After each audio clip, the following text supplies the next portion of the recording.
مشاورین علی جان علی هستم از مؤسسه تعلیمی تیم اینترنشنال کالج بار دیگر با شما به درس امروزه خود رو شروع میکنیم. درس امروزه ما past simple regular verbs یعنی چی معنا دارد؟ past simple regular verbs زمانی گذشته با فعل‌های درست. چگونه که ما از درس‌های پیشین میدونیم در زبان انگلیسی دو نمود فعل میشود، فعل‌های درست و فعل‌های نادرست. امروز ما با شما زمان گذشته را با فعل‌های درست میفهمیم. زمان گذشته را ما اگر ساده کرده فهمونیم این کارهایی که ما در گذشته کردیم، یعنی یک هفته پیش، دو هفته پیش، سه هفته پیش، 10 روز پیش، 2 ماه پیش، سال گذشته، آن چیزی که شما کردید یک روز، 2 ساعت پیش، 3 ساعت پیش، اینها را زمان گذشته میگن. خب به درس خود را شروع میکنیم.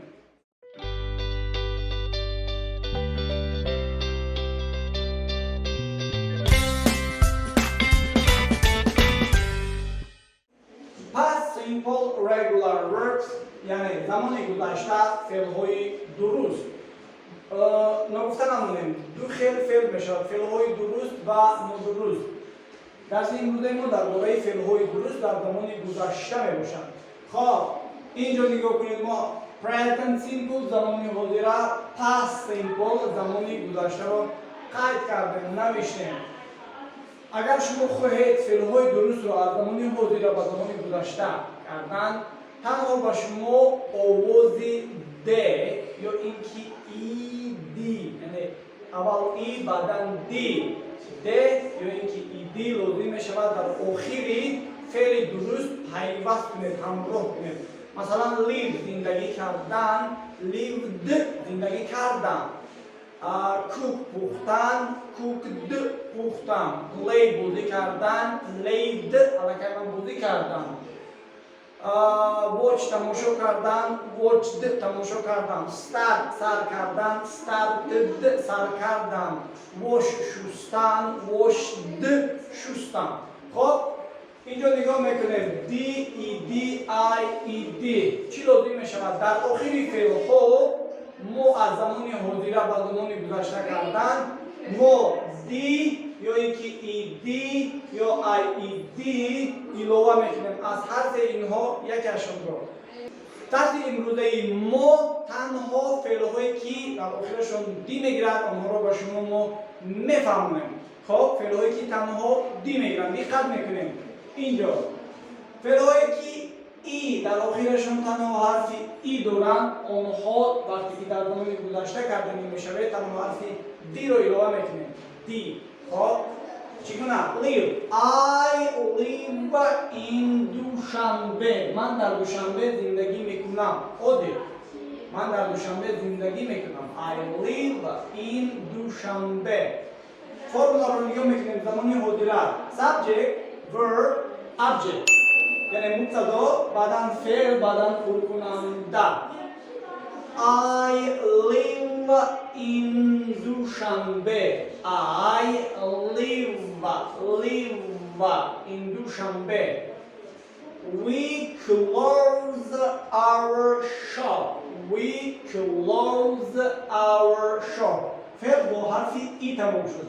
We close our shop. ما مغازین رو محکم میکنیم. ما مغازه رو محکم میکنیم. میپوشیم. I invite my friends. I invite my friends.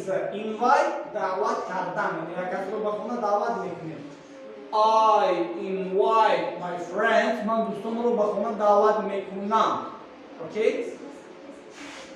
They move to Berlin. They move to Berlin.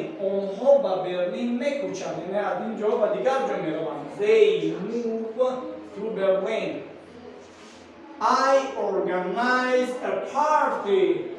I organize a party. من شب نشینی تشکیل میکنم. Organize تشکیل کردن یعنی ساختن. I organize a party. من شب نشینی تشکیل میکنم.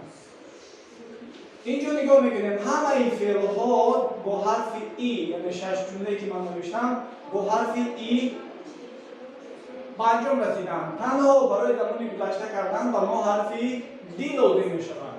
اینجا دقت میکنیم past simple زمان گذشته subject verb دی object یعنی subject مبتدا بعداً فعل بعداً حرفی دی لغو میکنیم بعداً پرکننده میشود زمانی گذشته لکه من این کار رو کردم چگونه که در ترکی میگیم کرده بودم اصلا این غلط است کردم درست است کرده بودم غلط میشود I lived in Dushanbe 2 years ago. I lived I lived in Dushanbe 2 years ago. من در دوشنبه 2 سال پیش زندگی کرده بودم. زندگی نمیکنم. We closed our shop yesterday. ما مغازه رو دیروز محکم کردیم. پوشیدیم. I invited my friends last week.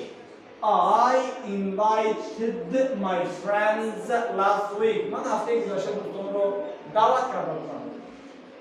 We used computer at school. ما در مکتب کامپیوتر استفاده بردیم. They moved to Berlin 4 months ago.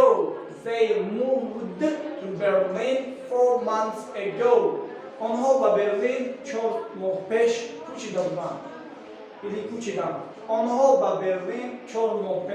کوچیدند. I organized a party yesterday. من دیروز شب نشینی تشکیل کردم. خب تنها ما حرف دی رو ایلوه کردیم. دیگر هیچ چیز نه. یک بار دیگر. I live in Dushanbe. من در دوشنبه زندگی میکنم. I lived in Dushanbe 2 years ago. من 2 سال پیش در دوشنبه زندگی کردم. We closed our shop. ما مغازین رو میپوشیم، محکم میکنیم. We closed our shop yesterday. ما دیروز مغازین رو محکم کردیم. I invite my friends. من دوستان رو دعوت میکنم. I invited my friends last week. هفته گذشته من دوستان رو دعوت کردم. We use computer. ما کامپیوتر استفاده میبریم. We used the computer at school. ما در مکتب کامپیوتر استفاده بردیم. They moved to Berlin. آنها به برلین میکوچند. They moved to Berlin 4 months ago. آنها 4 ماه پیش به برلین کوچیدند. I organized a party. من شب نشینی تشکیل میکنم. I organized a party yesterday. من دیروز شب نشینی تشکیل کردم. تنها بار دیگر تاکید میکنیم که با شما حرفی دی لازم میشود در آخری فعل‌های درست و نادرست نه. جو فعل‌های نادرست میروند. ما فعل‌های نادرست رو حتما با شما سیلکشون رو روی میکنیم. خب فعل‌های درست از نادرست حتما دقت کنید، فرقیت کنید. خب تنها حرفی د ایلوه میکنم. این بود درس امروزه ما. امیدوارم این درس به شما پسند میشود. اگر سوال در خصوص اضافه داشته باشید حتما با کامنت نویسید. ما با هر یک سوال شما جواب میگردیم. تا درس دیگر خداحافظ.